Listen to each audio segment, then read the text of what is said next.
दोस्तों, महाराष्ट्र में शपथ ग्रहण के बीच में एक बड़ी हलचल है। एक बड़ी उठापटक हो गई है। क्या कुछ हो रहा है महाराष्ट्र में जिसने हलचल बढ़ा दी? सीधे भरत जी से समझेंगे। भरत जी, क्या चल रहा है? जी देखिए, पहला पॉइंट ये है कि शिंदे मान गए हैं। अच्छा। पहली बात यह है कि शिंदे शपथ लेने के लिए मान गए हैं। ये उनके अपने जो नेता हैं, उनका नाम है उदय सावंत, उनके उससे ये बयान आया है कि शिंदे शपथ लेने के लिए मान गए हैं। लेकिन माने कैसे? शिंदे के ऊपर बहुत प्रेशर दिया गया। उनके अपने नेताओं ने रोना पिटना धोना कर दिया। हुआ ये कि शिंदे ने अपने आप को वर्षा बंगले में एक कमरे के भीतर बंद कर लिया था। वो लोगों से बात नहीं कर रहे थे, अपने नेताओं से बात नहीं कर रहे थे। तब जाकर उनके नेताओं ने ये शर्त रखी, उनके अपने विधायकों ने शर्त रखी कि अगर आप शपथ नहीं लेंगे तो हम में से कोई भी इस सरकार में शपथ नहीं लेगा। ये बिल्कुल क्लियर कट शपथ रख दी, ये बिल्कुल क्लियर कट बात कह दी गई। मैं कुछ भी बताऊं, कुछ भी आगे की बात करूं, उससे पहले आपको ये बयान सुनना चाहिए। ये बयान है, सच कहना है तो हमने ये बयान है उदय सावंत का। उदय सावंत का बयान है, शिवसेना के नेता हैं, विधायक हैं। अब देखिए वो क्या कह रहे हैं। उन्होंने कहा कि अगर सच कहना है तो सच मैं आपको बताता हूं। शिंदे माने कैसे? सबसे पहले आप ये बयान सुनिए, उसके बाद आगे बताते हैं। देखिए, अभी सच कहना है तो हमने उन पे ऊपर हम सब लोगों ने उनके ऊपर दबाव डाला और हमारे दबाव का स्वीकार करते हुए उन्होंने उप मुख्यमंत्री पद का स्वीकार किया है।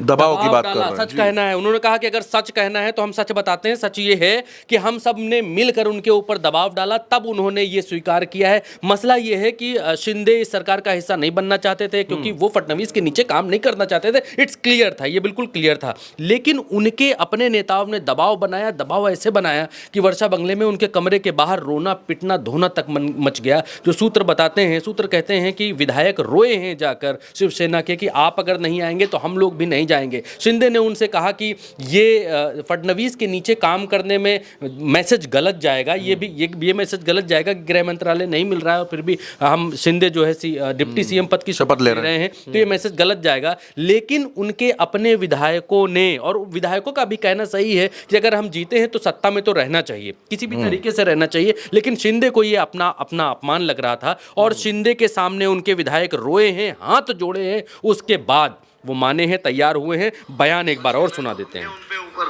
हम सब लोगों ने सच कहूं तो सुनिए, अभी सच कहना है तो हमने उन पे ऊपर हम सब लोगों ने उनके ऊपर दबाव डाला और हमारे दबाव का स्वीकार करते हुए उन्होंने उप मुख्यमंत्री पद का स्वीकार किया है। दबाव डाला, बड़ी बात कह रहे हैं, बड़ी बात कह रहे हैं। दबाव के बाद उन्होंने स्वीकार किया। भास्कर जो दैनिक भास्कर है, भी छापा है इस बात को। दैनिक भास्कर का ये स्क्रीनशॉट आपके सामने है। इसमें भी लिखते हैं कि सूत्रों के मुताबिक शिंदे ने कैबिनेट में शामिल होने के लिए उनके विधायक उन्हें मनाने के लिए वर्षा बंगले पहुंचे हैं। शिंदे आज सुबह से ही किसी से भी नहीं मिल रहे थे। शिंदे की नाराजगी एनसीपी के शपथ समारोह वाले इनविटेशन कार्ड से साफ हो गई।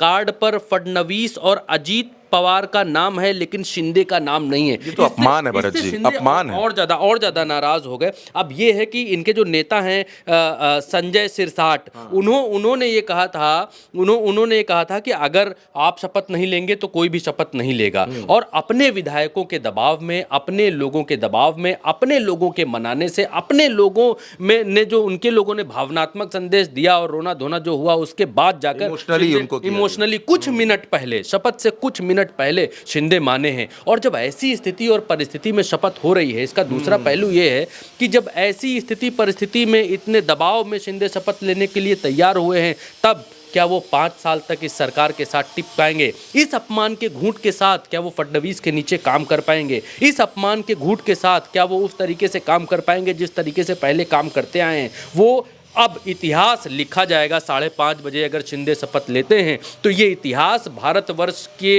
राजनीतिक पन्नों में दर्ज हो जाएगा कि एक सिटिंग सीएम अगले ही क्षण चुटकी बजाते ही कैबिनेट मंत्री कैसे बन जाता है। ये इतिहास महाराष्ट्र में देखिए। महाराष्ट्र। लेकिन भरत जी, दो बातें और करना चाहूंगा, दो बातें और करूंगा। पहला तो एक अपमान की बात हुई, डिप्टी सीएम बनेंगे लेकिन क्या गृह विभाग मिलेगा, पहला सवाल है।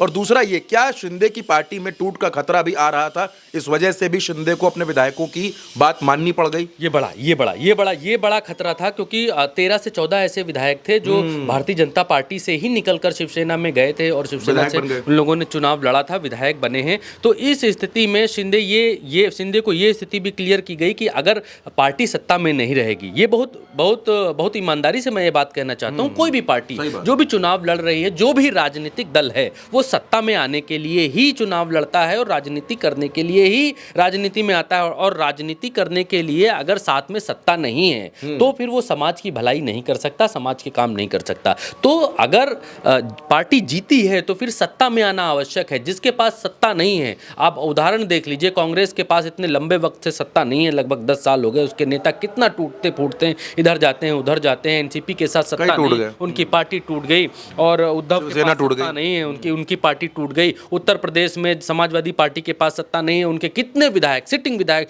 चुनाव से पहले भारतीय जनता पार्टी में चले गए। तो ये देखा गया है, जहां सत्ता नहीं रहती है, सत्ता का सूखा लंबे समय तक रहता है, उस पार्टी के विधायक या उस पार्टी के लोग पार्टी को छोड़ने लगते हैं। डूबते हुए जहाज पर कोई सवारी नहीं करना चाहता है, और यही हाल शिंदे की पार्टी के भीतर है। शिंदे की पार्टी में 2 अपगुट हो चुके हैं। एक जो शिंदे सोच रहे हैं एक लिहाज से, उनके विधायक सोच रहे हैं दूसरे लिहाज से। विधायक ये सोच रहे हैं कि अब जब मौका 10-12 लोगों के मंत्री बनने का आया है तो क्यों ना बन लिया जाए, वाय क्यों हम ठुकरा दें। लेकिन शिंदे लंबी राजनीति के हिसाब से सोच रहे थे कि अगर उनको सम्मान नहीं मिल रहा है, अगर उनको भारतीय जनता पार्टी अपने पत्र में, निमंत्रण पत्र में नाम उनका नहीं लिख रही है, अजीत पवार ने भी मौका देखकर खुन्नस निकाल ली, नाम कर दिया, नाम नहीं लिखा उनका। भाई नाम लिखते, आप भी आग्रह करते, नाम लिखते, नीचे नहीं लेते। अजीत पवार एक अलग पॉलिसी पर चल रहे हैं। शिंदे अगर शपथ नहीं लेते तो कोई बात नहीं, आपको नाम तो लिखना चाहिए था नीचे कि भाई शिंदे शपथ लेंगे। ये सम्मान की बात होती है ना। बारात के कार्ड में, निमंत्रण पत्र पे आप ये पहले से एज्यूम कर लेते हो कि फूफा नहीं आएंगे तो उनका नाम ही नहीं लिखेंगे। मतलब घर का कोई सदस्य नहीं आएगा तो नाम ही नहीं लिखेंगे, नाम हटा दो कार्ड द्वारा, ये तो आएंगे नहीं। मतलब बिल्कुल सही, ये तो अपमान की बात है ना कि ये तो अरे आएंगे नहीं, इनका नाम हटा। मतलब अपमान के घूंट पी पी कर शिंदे जा रहे हैं। हाँ, तो अपमान के घूंट पी पी कर जा रहे हैं, इसमें कोई दो राय नहीं है। और कब तक रहेंगे टिकेंगे, ये बड़ा शपथ से पहले ही सवाल खड़ा हो गया। तो ये बड़ा सवाल भरत जी ने उठा दिया है कि कब तक रहेंगे। अपमान के घूंट पीकर शिंदे जा जरूर है, लेकिन दबाव में जा रहे हैं, और कहीं ना कहीं शिंदे की पार्टी भी 2 धड़ों में बंटती नजर आ रही है। फिलहाल के लिए इतना ही। उल्टा चश्मा के साथ लगातार बने रहिए, चैनल को सब्सक्राइब जरूर करते रहिए।